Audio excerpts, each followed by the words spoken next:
on. We are live with AAA Live's #1 host together. I don't. Is this the wait? I didn't know this was a thing. Hold on.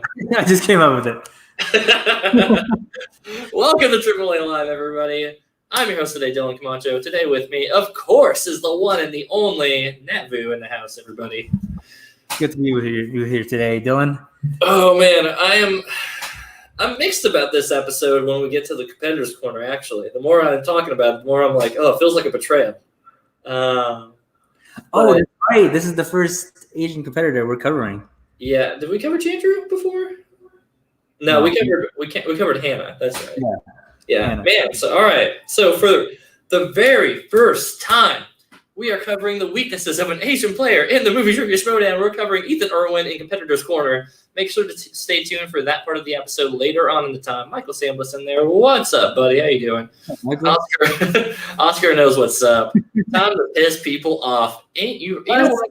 Never. Here's the thing, Oscar. Today we're talking to Erwin in Competitors Corner, and I don't think he's going to sweat it, man. I really don't. We just had him on Chill, so it felt appropriate to go ahead and bring him on in to Competitors Corner on AAA Live. We had Roka last week, and so far we haven't heard a thing, which is very likely he hasn't watched it yet. So here's two things that go against your theory of us pissing Erwin off. Number one, he's way too busy to be watching our show. Number two, he is basically future Dylan, so he would understand. Yeah. Erwin gets it. All right. So help me. I will have him on this show because I was the one to get the contact info, but Chill got him first. So what are you going to do? They're ambitious. That's why they're Chill and we're AAA Live, right, Matt? That's why the A in AAA doesn't stand for ambitious. Yes. What does AAA stand for, speaking of, Matt? Abercrombie and ass. Abercrombie and ass. That's right, everybody. We got the thickens and the buns all in the same place here. You can't shop there, but you can get your #1 source of ass. I'm not gonna. So a little look behind the scenes. Like I have written down a bunch of AAA acronyms and whatever, and I thought of this one in the shower. I was like Abercrombie and something. That would be pretty good. Yeah. And the first A word that came to mind was ass, and I just found it so funny for some reason because I'm a child.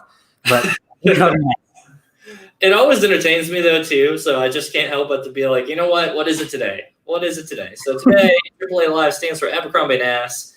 Welcome to the show. Today in Abercrombie and Ass, we talk about competitors, and we're talking about two very big brain competitors today. For How's My Kayfabe? Let's just get into that. Who are we talking about today, Nat? Today we are going to be talking about the kayfabe of one Mark and Draco. Mark the Android and Draco. A player who has beaten Erwin, if I recall correctly. Yeah, he's one of the other ones on that. Merle, Bibbs, and Draco. Yes, he's beaten them in 2018. I mean, it's been a while ago, but yeah, he won. So let's not talk about his gameplay stuff though, because he's got some sweet gameplay stuff to talk about. But we ain't here for that. We're here to talk about his character, because his character is spicy right now. You think so? Yeah, I think so. Listen. We were so behind the scenes again. Me and Nat were sitting here scratching our head. Who are we talking about for kayfabe today? And I was like, and Draco. And then Nat was like, oh yeah, and doesn't even have any complaints. Here's why I think Draco's super sweet right now. And Draco's sweet. One, he's getting more screen time. We've seen him on backstage more. Not this episode, but this most recent episode before that. And he's sitting there and he's getting all worked up after their Who's the Boss match. So Odd Couple Who's the Boss, they had a big fight now. At the awards, he's even sitting there calling Ben Bateman out personally, saying, oh, Ben Bateman is champion? I guess I'm going to go in the singles ring so I can go ahead and take a belt, because if he can do it, so can I. I am all about Draco's ego right now, because he has the knowledge and skill to back that up. You know what I mean? Yeah. I mean, I don't want to sound like a hater. I'm a big Draco fan. But the reason I'm an Draco fan is not because of his kayfabe. I think he doesn't really play a character per se. He's himself, and that's not a bad thing. Like we need those characters in the league, but like he doesn't strike me as like a performer. He goes in there, he's snarky, he does his trivia, and then he leaves. Like he's not like top. I would have a hard time putting him in either category, either face or heel, because he's just. It's hard to describe what he is like. And it's interesting that he's paired up with Jeff Snyder because Jeff Snyder is unabashedly heel. Oh, yeah. And I think that really brings out the whole odd couple dynamic. Mm-hmm.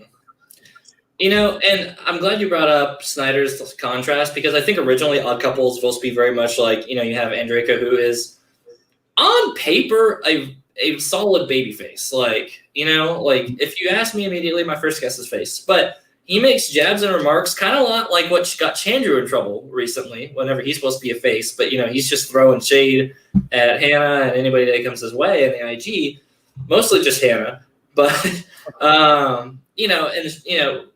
Chandru kind of got a lot of shade for sitting here and saying some non-face remarks, saying some, like getting hidden back and making sure he's throwing those comments back. And Draco's kind of that same way. And Draco's not one who's afraid to just sit there and not make a snide comic or like make some sweet jab in the moment. But when he doesn't do it often, but when he does, it's always killer. It is always either so funny or totally on point that I do think that he's just one of these people who's go under the radar for a really long time. But you're right. He's not exactly a full-on character. I do think that Andreyko is just purely Andreyko. But what we're getting from him recently, I would say awards onwards, is we're getting that kayfabe boost of personality. You know what I mean? Where before, if Andreyko was operating at like 80%, 70%, this is previous seasons, he's kind of being more quiet, just being a smart dude who knows trivia. Now he's pushing it to 90. Now he's pushing it to 95. We're seeing full Andreyko now. And although you can kind of argue, is that really kayfabe because it's not necessarily a character, it's just him, I think he's amping up some of the competitiveness in him and tying that into having this rivalry with Bateman and with Who's the Boss. I think with that, we're starting to see more of a development of like his inner kayfabe. Like this is him being almost a tweener in a way right now. What are your thoughts on that? I mean, I do agree with you to some extent, but I feel like Andreyko's always been this way. Like you remember when he was part of the Lions Den, like he was basically the same character. Really, he was technically a heel, but he was, I don't know, he's pretty much the same as he was now. Like he gave everyone shit. Whether you're a heel, you're a tweener, you're a face. Like he would talk shit about anyone. Like even like in his interview with Emma, like remember that before he joined Fight Club, like he tore into her in a way that no one had before. And I just feel like Mark Andreyko is the type of competitor who doesn't need a character. He's just himself, and I think that works for him because his himself is really interesting. It almost makes you wonder if that's like a thing with some of the super highbrow trivia players. Like I'm not saying the ones who are like the top tier competition, like your Dan Merle or your Bibiani or even Erwin, who we'll be talking about more later. We have these people who are pure like trivia nuts, right? Like they just know it. And we tend to see less over the top character from them because they're just, I feel like that's almost like a thing. Like, I don't know, maybe I need to go through the numbers. Meg, I'm not going to make you do a stat for this or anything like that, but thinking like, how many of these players are like these big brain, just know it players and that don't have a character that's bigger than them? Like, if you ask me Roka is one of these characters who has a character that's bigger than life, but he is a top tier competitor. But if you told me up front, you think he knows as much as Ethan Erwin like 9 out of 10 times, or Andreyko, or Dan Merle 9 out of 10 times. I mean, it depends, but overall, I would say, yeah, they're probably more well-rounded. They probably just know more off the top of their head. Roka studies and becomes a good player. Yeah. So all of that is to say with Andreyko, yeah, I mean, I won't fault you for saying that it's not necessarily that he doesn't have a character, because I think that the version that he puts out there, whenever he's in the cutscenes and stuff like that, those are his larger than himself character. Like, again, I don't think Andreyko is one of those people who goes full out 100%. Like, I don't know. I've never partied with Andreyko. I've never drank and had a bunch of drinks or just seen him drunk or anything like that as an excuse. I don't know what times he would go full on like 100% Mark Andreyko. Maybe at like a convention, like a nerdy convention, like comic book convention, we might see him full out geeking out, but it's not the same. Yeah. So in the Schmodown, though, I don't know. Like I feel like he's always been this silent killer. And sure, yeah, in post-game interviews, he'll have some shade, and that's been pretty consistent. But just something recently just feels like he's sparked, that he's finally got like a drive to move forward. And I think that's very different for his character before. Before, I don't feel like he's had a super big drive to want to be a champion. I think he wanted to play and that he wanted to win, but he also was never upset if he lost. Now he's like, I want to play. And then after the Who's the Boss match, he was like, I want to play again in an Iron Man match because fuck you. I know better. Like, Yeah, exactly. I mean, I think that you don't stay in the league as long as Mark Andreyko has without developing some sort of passion for it. And we've definitely seen that grow. He's gotten more into it. I still stand by. I don't feel like it's a character per se. I think it's his personality, but ramped up a little bit. And there's nothing wrong with that. Like I enjoy his personality. It's not to say that he doesn't have a personality, because he definitely does. I don't think he has like he's not going into there pretending to be an android or anything. Like he's not Andrew Guy. Like Andrew Guy's a super nice guy in real life, but in the not this year because he's a babyface now, but last year he ramps it up to this like evil supervillain type character. And Mark Drago doesn't do that. He goes in, he focuses on the trivia, and I think it works being in the Rockstars because everyone around him focuses on the character work. Well, he just goes in, he answers questions right, and he just does the trivia. Yeah. So I guess kind of climbing off of that, then let's look at the Odd Couple as a whole for just a quick second, because I think it says a lot on who Andreyko is, both in a team and in a single career. Mm-hmm. And in the Odd Couple, we have Snyder, who is objectively also just a personality. Like, I think it's him up to 110%, but I don't really think he's playing a character. You know what I mean? Like, whenever Snyder's doing full-on heel talk, even with his post today on Facebook, he had a long, like, huge post on the Movie Trivia Showdown group where he's sitting here just talking about how it's like spelling shouldn't be a thing, but it should be because I'm the best damn speller there is, and he's just being full on in. And I'm like, see, that's Snyder to me. Like, I think that's truly him. I don't think that's him playing a character. And I think neither of them are necessarily playing a character, but those are just drastically who they are. So seeing them raise the stakes, Snyder's definitely way more Snyder than Andreyko is, I guess, himself, so to speak, in the Schmodown. Yeah, that's a really good point. And I didn't even think about that when I was making the whole point about Mark Andreyko. Like, Jeff Snyder is his character. Yeah. We just don't really talk about it that much because he's so animated. He's such a heel.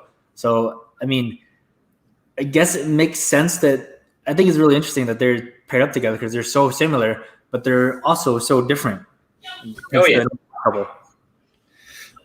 Let's peek in the chat and see what they're saying about all of this. So Michael Samlis, of course, says he was like, I think he was a completely underrated member in the Lions Den, made a great foil for Burnett and Blofeld's cat. I super agree with that. Yeah, that's a really good point. Like, those two could not be more different. Oh, yeah. And I think that's kind of what works best with Andreyko. You want somebody who not only trivia-wise compliments him, but somebody who's just so over the top as a character that it's like they can play the mind games and let Andreyko just sneak in and keep hammering points, you know? Yeah. Megs, of course, mentioning Dan Murrell is developing a bigger character. Bibiani has over the top theatrics. Totally agree. But Bibiani took a while to get there. Bibiani went through a lot of bad heel years and stuff that he didn't enjoy doing before he started to really enjoy it.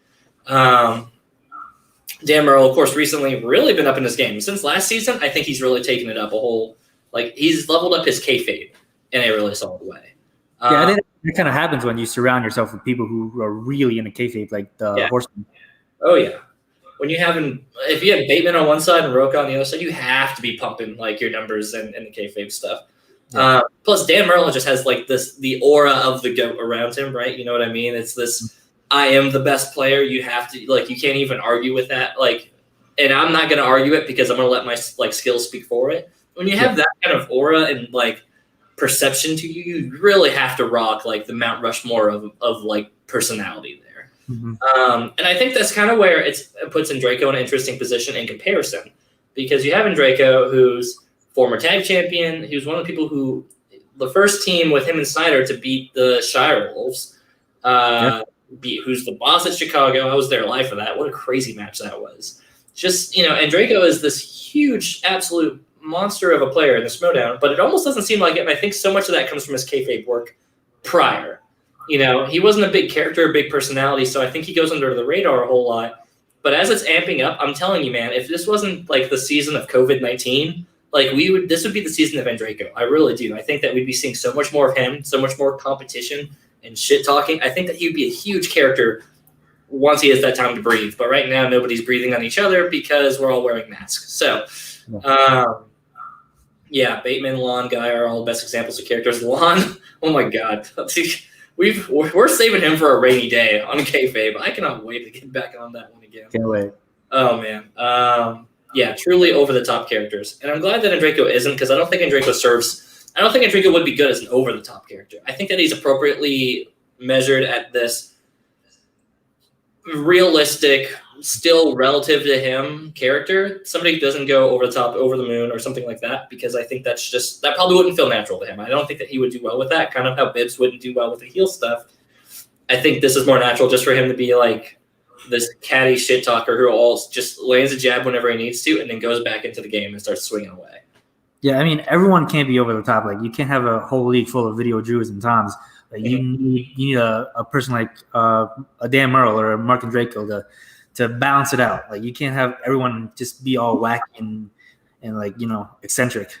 And I think that's the perfect part of it, Draco. You have somebody who keeps you grounded in reality while letting these people like Snyder or Bateman or Pearl or whoever, Roga, you let these people be these over-the-top stars personality-wise, and they shine because you have somebody like Draco showing the reality, keeping you grounded in the, wow, these people are really like amazing performers, as well as movie trivia people, And that's not at all to say that Draco isn't a great performer, but again, exactly like you said, it's contrast, it's juxtaposition. You need these people who are realistic, believable people, but also playing characters in the Schmodown, even if it's just a little bit more exaggerated versions of themselves, to make sure that these people way up here, your over-the-top characters like Lon and Guy, don't come off as like way overboard, like way too crazy. Because if we didn't have any grounded characters and we were all just crazy, then it's just the norm.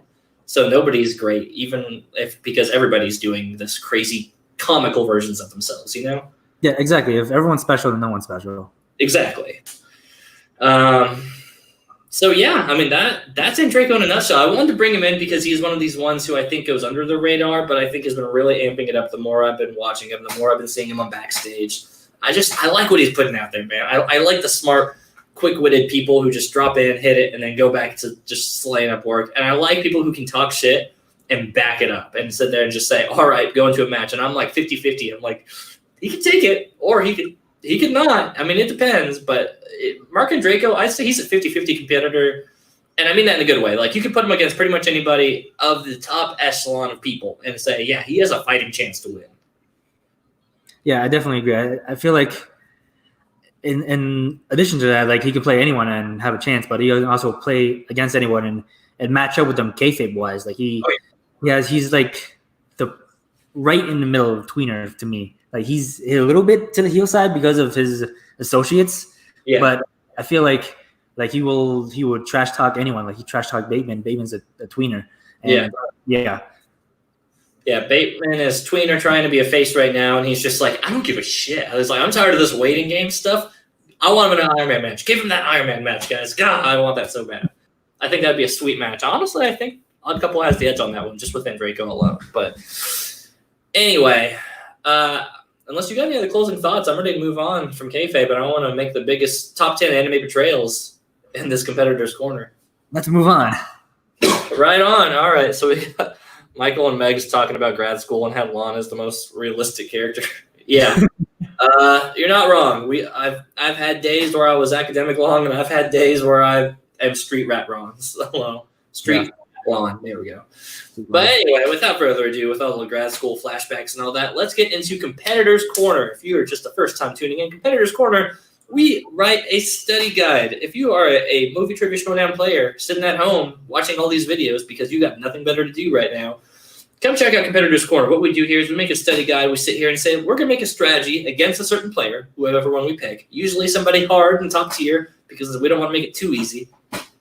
We do a deep dive in with the help of our wonderful statistician, Megs, in the chat currently. And we sit there, break down the stats, see what we can do as far as making a strategy on beating this player. So today's player is none other than the man of call to actions this week, Spotlight fame, Ethan Big Time Erwin. So without further ado, let's pull up some of these wonderful stats that Mega's got for us. All right. Boom. All right. So singles record 2-3. This is all from the previous season. This doesn't account for his total overall season run. This is just from the last 365 days. So if you're wondering why he's 2-3 all of a sudden, that's why for that. From the past year worth of play, he's 2-3 in singles, 1 TKO. Average of 7.5. Pretty damn good. Perfect rounds. He's gotten one of the bonuses out of 5 perfect rounds. Round 2 average of 14.4, which means roughly he's missing one question, but really most of the time he's just going to multiple choice on one of the questions of all of his round 2 questions. Round 3 accuracies, he's 100% in this one. And second, 2-pointers, 3-pointers, he's 3 out of 4, and then it kind of drops kind of perfectly right into round 5, 50-50. He's just as likely to hit it as he is to miss it. Yeah. Team's record reflects pretty well as well, but we'll kind of get more into that as we go.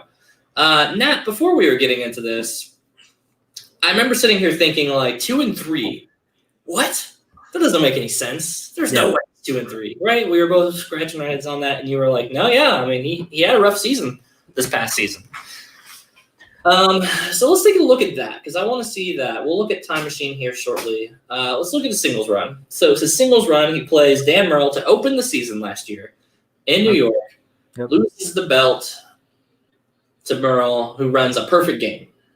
And literally, as we were talking about it, this match is so interesting on numbers alone, right? Mm-hmm. And Meg points out that's 1 perfect round plus bonus out of 5 matches. Thank you, Megs, for the clarification.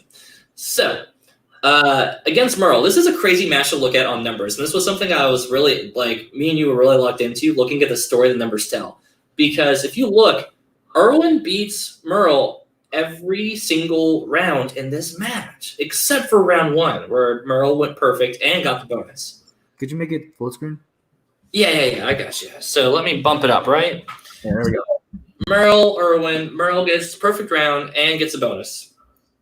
And then round 2, he goes 6 and then has to get a multiple choice into the next one on this. So he goes 3, 4, or 2, 4, 4, 3 out of 4, and then gets the 4th one to multiple choice. Erwin hits all 8. By then it's 16-15. They get to the betting round. Merle bets 2. Erwin bets 3, gets it. Speed round, Merle goes 2. Erwin gets 3, gets it. 2021. And then it comes down to 5-pointers for the win. For Erwin to sit there and lose it to Merle by a 2-point difference. And the 2 points comes pretty much from the first round. That is crazy. And I remember sitting there thinking, wow, it's wild that Merle had to go perfect to beat Erwin. That's the only way he's going to sit there and get him. But more so is that it only came from that round 1 difference, right? Yeah.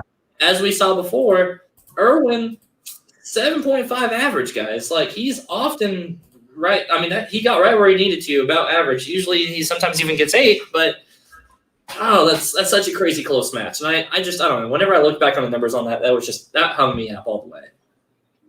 We look, of course, at his next match. It's Bibbs, Roca, and him in a 3-way match, which was an underrated match for storyline talk and banter. Bibiani ends up plussing it out. Roca finishes out with 15 against 23, and Erwin, Manhattan. Erwin takes Fouch all the way to a TKO, wins her on that. Plays Bibiani again in the singles tournament. Round 2, ends up losing. And then he has a match against Snyder, which he recently just won at, this before the whole season and everything went to hell. Yes. So just kind of pop in on this.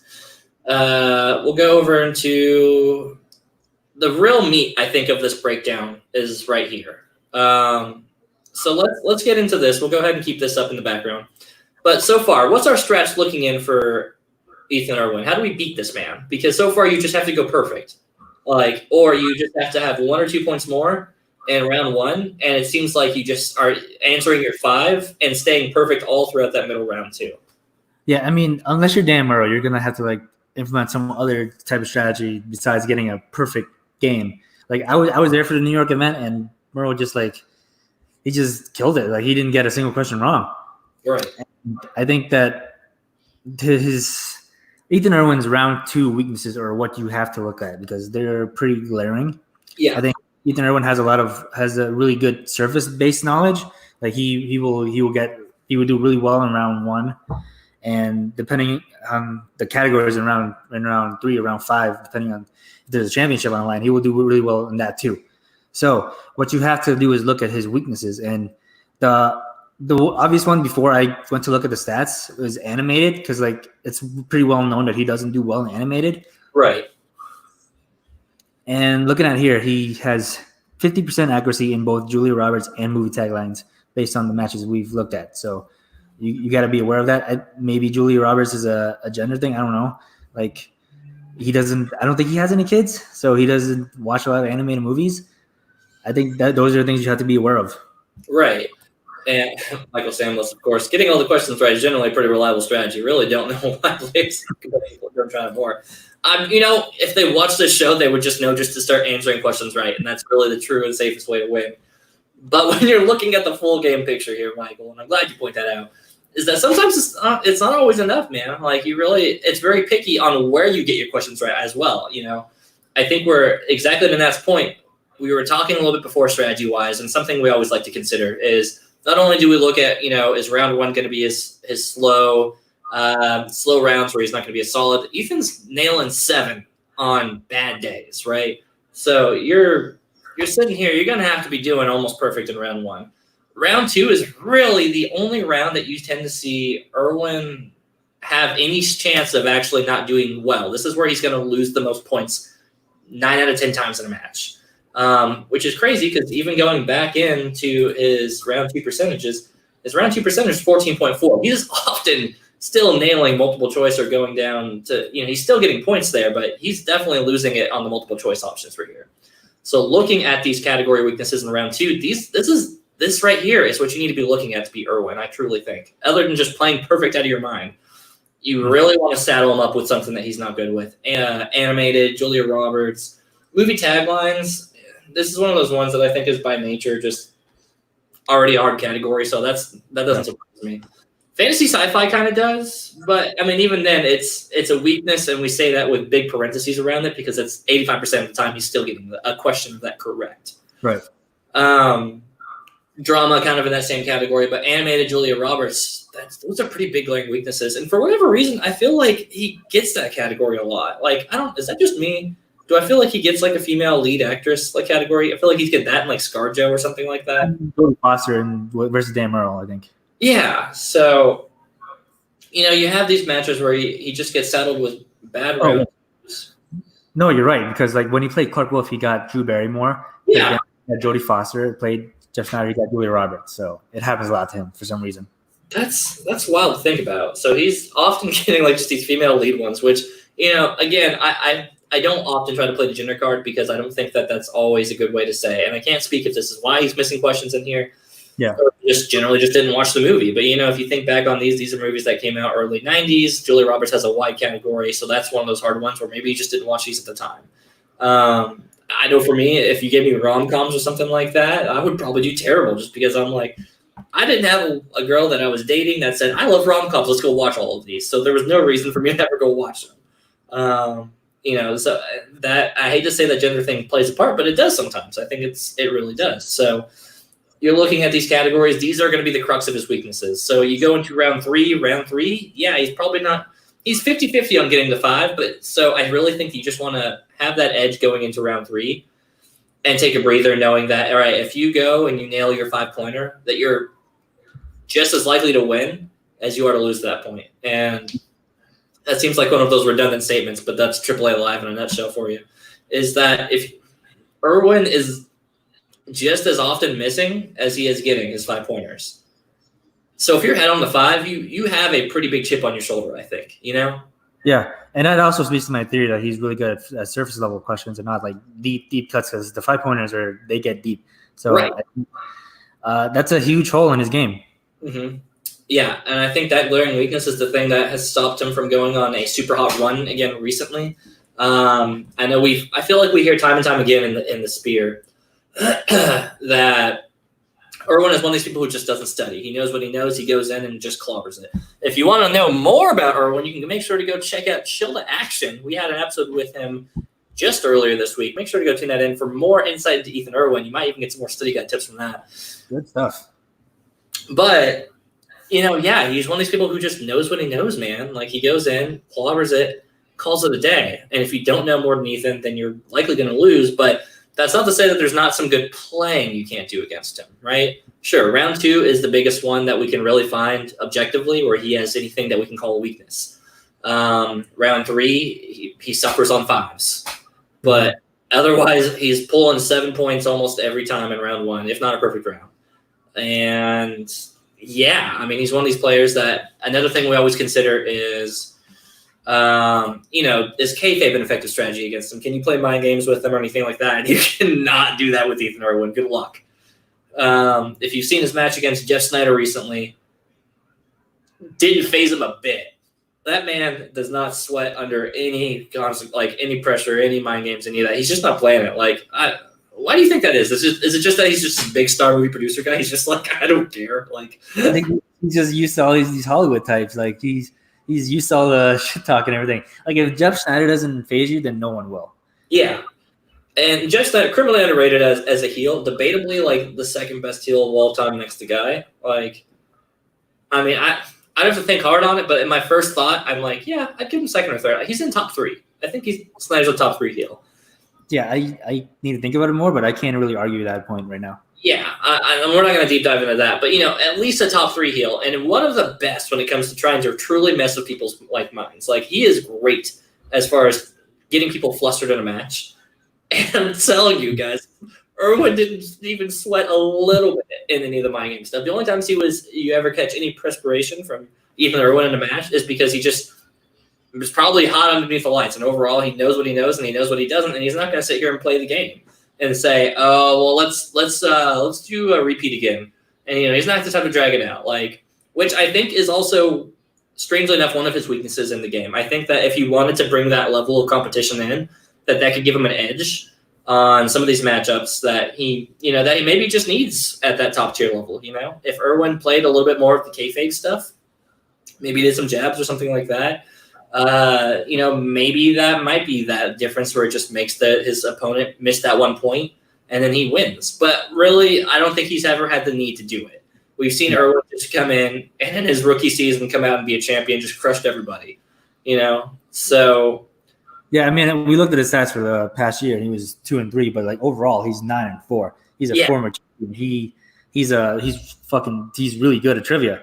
So you don't have to go in there. You have to know his weaknesses. The thing we talk about is most of the competitors that we cover here, we make a disclaimer that their weaknesses can change. They can study up their weaknesses.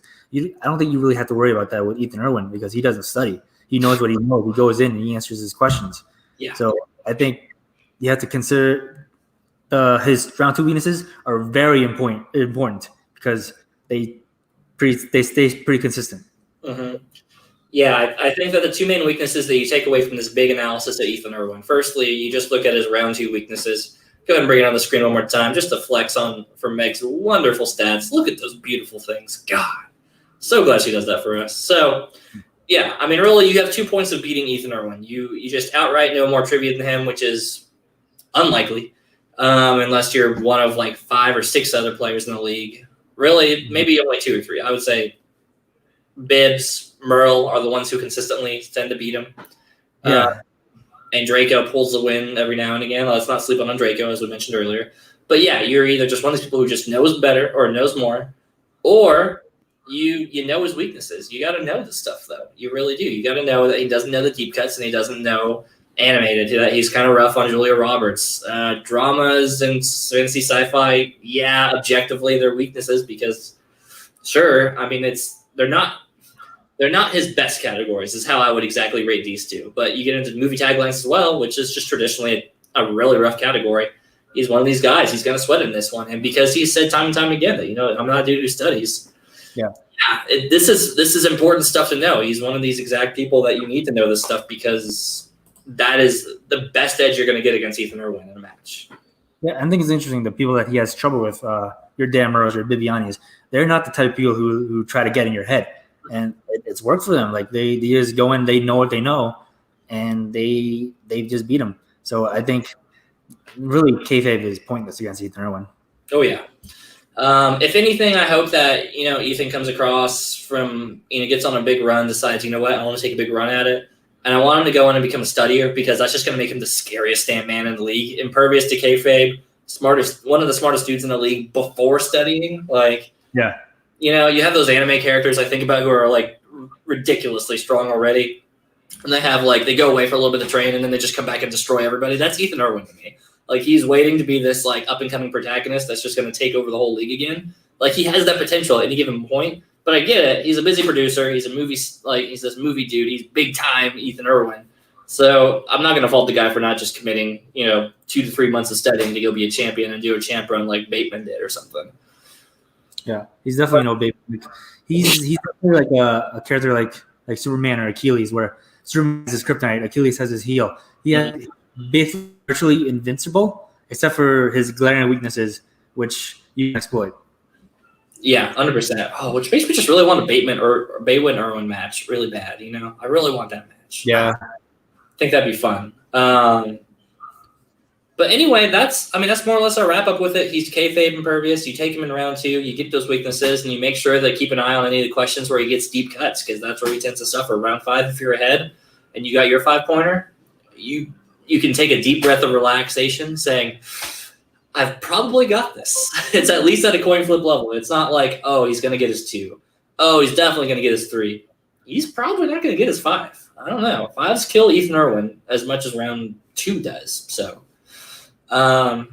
any other strats or thinking that I'm missing here? Nat, Megs, you're in the chat. Any strategies that you notice whenever you're coming up with these stats that you're like, oh, we should definitely point this out as well? He needs a little push in strategy and study to come back. I agree. His strategy is a little off, and his gameplay, as far as in the match, I think can definitely improve. It's not bad, but I think it doesn't match the level that his trivia knowledge is. Mm-hmm. So yeah, I think he needs strategy. He needs to study. He needs luck, because luck plays a huge factor for him, depending on how the wheel spins. Oh, yeah. But yeah, any other strats that we got for all of the wonderful competitors watching at home and checking this out on rewatches later? I think we basically covered pretty much everything. Mm-hmm. So if you're John Roca and you're watching this episode, and this is something for whatever reason you didn't know, and you didn't know these stats or things, you're welcome, because you're going to be Ethan Erwin's next opponent, last I checked, whenever that match is supposed to get recorded and all that figured out. Figure it out later, guys. The world's on fire, one thing at a time. But, without further ado, Nat, I think that's our show for tonight, buddy. Yeah, this is a pretty fast one. Yeah, sometimes we got to come in here and just do the hot takes. We want to make sure that nobody's forgetting that even though the competitors aren't all playing right now, we're living off of like VHS tapes at Harlov's house essentially right now, that we're still making sure we're putting out those sweet study guides up, because off chance Erwin's at home studying right now in the coronavirus break and he just makes this all wrong. I want to at least have a tape that shows that we tried. We made sure we had a bookmark, and that Roca or whoever, any other competitor comes back and says, you know what, what's a good strategy against Erwin? I need to do some practicing. Those AAA guys, I don't know what that stands for. They did a video on him not long ago. You have it here first. Abercrombie and Ass has got you covered from the bottom of your ankle to the top of your buttocks. This jeans are fully covered all the way with strategies against Ethan Erwin. Nat, where can they catch you at, my friend? You can find me on Ice44. I'm Nat Vu on Facebook. You can catch me here every other Thursday, and you can catch me at my house, because that's where I spend most of my time these days. You can also catch me at my house, because we aren't going anywhere anytime soon. You can catch me here every other week on AAA Live, of course, with my number one main co-host, Nat Vu. You can also catch me at Twitter at CAMACH Octopus. I will follow your stuff and read what you tweet, and sometimes I'll retweet stuff. I recently had my roof fixed. Not fixed, I just put a whole new roof on. So I tweeted about that. If you want to go find out crazy news about my house getting random updates, you can make sure to follow me at Twitter. I am old. So anyway, always catch us here every other Thursday here on the Call to Action podcast channel. Make sure to be tuning into our other stuff. Schmo Baits, you already know. Chill to Action, you already know. Go check that sweet stuff out. Go check out all of our content. We're doing something with Schmo Down one way or the other. Getting great interviews, great everything, great strategy. And I hope that you guys are staying happy and healthy at home. Make sure to watch out for your mental health as much as your physical health. Take some step outside. Put your mask on beforehand. And go enjoy just the sunlight whenever you get it, guys, because it is tough right now. Look at mine and Nat's hair. It is crazy. We need a haircut. Some kind of rock star? Yeah, bro, it's absurd. You know what? I'm glad that my hair still grows, because I have most of my friends are bald, so I'm just glad that I have it. All right. That's your words of wisdom from today on AAA Live. We will catch you here in 2 weeks, guys. And if you're wondering how we're going to cover for Competitor's Corner, let us know in the comments below who you think we want to cover. What top tier competition? Maybe you want us to pick somebody who's not top tier. We can do an easy week too. We got the stats on everybody thanks to Megs. You can follow, by the way, Megs at Megs_reclaimed, I believe.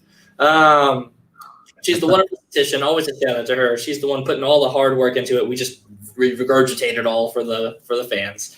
But that's our show, everybody. Make sure to tune in here in a couple weeks. Let us know who you want to see covered on Competitors Corner or who you want covered on Kayfabe. Who do we think that we need to be talking about in character stuff? We will see you soon. Later, guys. Bye.